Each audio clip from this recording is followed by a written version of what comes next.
একবার এক টুথপেস্টের কোম্পানির মালিক খুব চিন্তায় পড়ে যায় যে তাদের টুথপেস্টের সেলস কমে যাচ্ছে।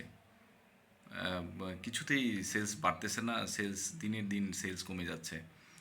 তো উনি এটা নিয়ে খুব চিন্তিত যে কি করা যায়, কিভাবে সেলসের পরিমাণ বাড়ানো যায়, কিভাবে এই সমস্যা উদ্ঘাটন করা যায়। এটার জন্য উনি একজন বিজনেস ডেভেলপমেন্ট অফিসার নিয়োগ দিলেন, যে তাকে বললেন যে আমাদের টুথপেস্টের সেলস কেন কমে যাচ্ছে, এটা কি, এটার সমস্যাটা কোথায় বের করতে হবে, আর এটা কিভাবে বাড়ানো যায়, সেলসের পরিমাণ কিভাবে বাড়ানো যায় এটা নিয়ে কাজ করতে হবে।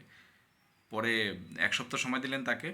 তো 1 সপ্তাহ পরে উনি সমস্যা বের করলেন যে এই যে ওনাদের যে টুথপেস্টের যে টিউব আছে, টিউবের যে মুখটা আছে যেখান দিয়ে পেস্ট বের হয়, সেই মুখটা হচ্ছে একটু ছোটো, যার কারণে পেস্ট বের হয় কম। মানুষ যখন ইউজ করে তখন প্রেস করার পরে যে বের হয় যে পরিমাণটা খুবই কম, আর মানুষ ওই অল্পটুকু দিয়েই ব্রাশ করে ফেলে। মানুষের ব্যবহার কম হচ্ছে, যার কারণে মানুষ কেনে কম, যার ফলে বিক্রিরও পরিমাণ কমে যাচ্ছে।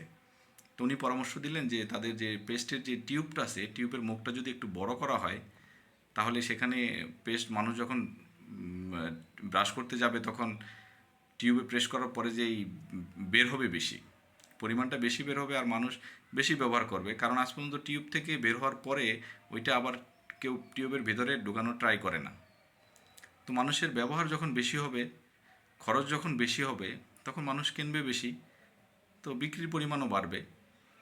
পরে দেখা গেল যে হ্যাঁ, কিছুদিন পরে তাদের যেই টিউবের মুখটা একটু বড় করে দেওয়ার কারণে তাদের সেলসের পরিমাণও বেড়ে গেছে, অনেক গুণে বেড়ে গেছে। তো দেখা যায় আমাদের জীবনে এরকম অনেক ধরনের সমস্যা আসে, আমরা তখন হতাশাগ্রস্ত হয়ে যাই যে কি করব কি করব না, এটা ভেবে পাই না। তখন আমরা হতাশার মধ্যে দিয়ে সময় পার করি। আমাদের প্রত্যেকের উচিত যে এরকম সমস্যা জীবনে আসবেই, আর আসলে ওই হতাশাগ্রস্ত না হয়ে কীভাবে সেই সমস্যা থেকে বের হওয়া যায়, সেই সমস্যা কীভাবে কাটিয়ে ওঠা যায়, সেটা নিয়ে চিন্তা করা। চিন্তা হতাশাগ্রস্ত হয়ে তো জীবনে কিছু করতে পারবো না, তার চেয়ে বরং সেটা থেকে কীভাবে বের হয়ে আসা যায় সেটা নিয়ে ভাবাই ভালো।